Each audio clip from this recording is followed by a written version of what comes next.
Shalom dan selamat kembali kepada siri video pengantar Alkitab bersama kami di program Benih Hidup.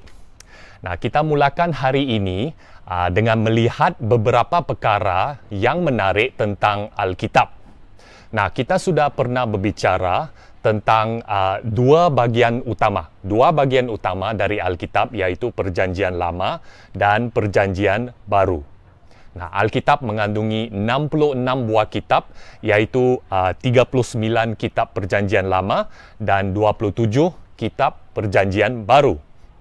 Alkitab ditulis oleh lebih kurang 40 orang penulis Alkitabiah yang berbeza di zaman-zaman berlainan. Dan proses penulisan dan penyusunan Alkitab telah berlaku dalam jangka masa lebih kurang 1,800 tahun. Jadi, Alkitab mengandungi kitab-kitab individu yang berlainan, ditulis oleh banyak penulis yang berlainan, melintasi jangka masa ribuan tahun. Wah, sudah pasti ada perselisihan di antara kitab-kitab ini, kan? Tetapi inilah perkara yang luar biasa tentang Alkitab.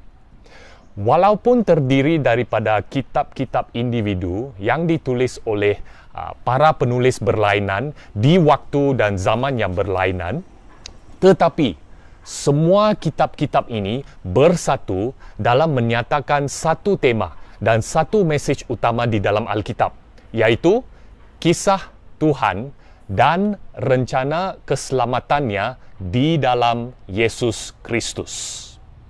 Semua kitab di dalam Alkitab mempunyai kesatuan dalam menyatakan tema dan mesej ini. Luar biasa, bukan? Kesatuan tema dan mesej Alkitab ini terjadi kerana Tuhan. Tuhan adalah penulis besar Alkitab. Nah, Alkitab ditulis oleh manusia yang diilhamkan Roh Kudus. Tangan manusia yang menulis, tetapi tangan Tuhan Agung yang menggerakkan dan mengatur proses penulisan, penyusunan, dan pemeliharaan Alkitab. Nah, kisah Tuhan dan rencana keselamatannya di dalam Yesus Kristus dinyatakan di dalam Alkitab begini. Penciptaan, kejatuhan, penebusan, dan penyempurnaan. Terdahulu, Alkitab menyatakan bahawa Tuhan telah mencipta dunia dan alam semesta. Dan manusia dicipta untuk hidup aman dan sukacita dengan Sang Pencipta kita. Alkitab menyatakan pula kejatuhan manusia dan alam ciptaan. Kerana manusia memberontak terhadap Tuhan dan menolak Tuhan menjadi pemerintah hidup kita. Manusia telah jatuh ke dalam dosa dan terpisah dari Tuhan.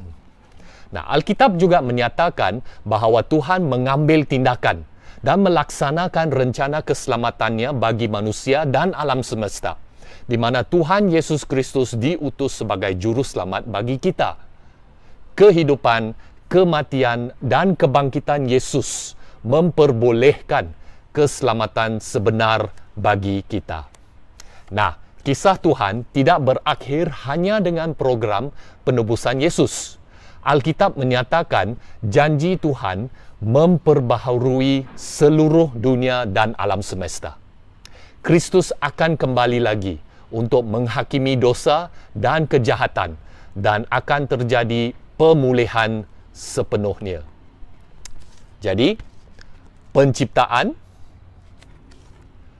kejatuhan, penebusan, dan penyempurnaan. Nah, inilah kisah besar keselamatan Tuhan yang dinyatakan di dalam Alkitab. Jadi, Tuhan adalah penulis besar Alkitab. Dan rencana keselamatannya dinyatakan dengan terang dan jelas di dalam Alkitab.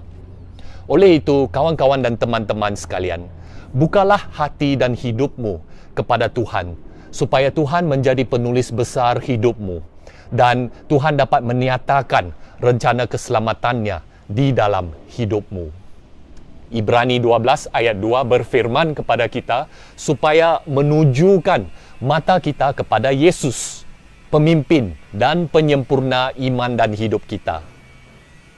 Kawan-kawan dan teman-teman sekalian, apapun yang terjadi di saat ini di dalam hidup kamu, ingatlah bahawa rencana Tuhan untuk hidupmu jauh lebih besar dan lebih baik daripada apa yang kita mampu fikir atau lihat. Jika kamu tidak mengerti, jangan patah hati, jangan putus asa, jangan kecewa. Kegagalan rencana kita adalah kesempatan untuk kita mengarah ke jalan rencana Tuhan. Bersabar dan tetaplah percaya kepada Tuhan.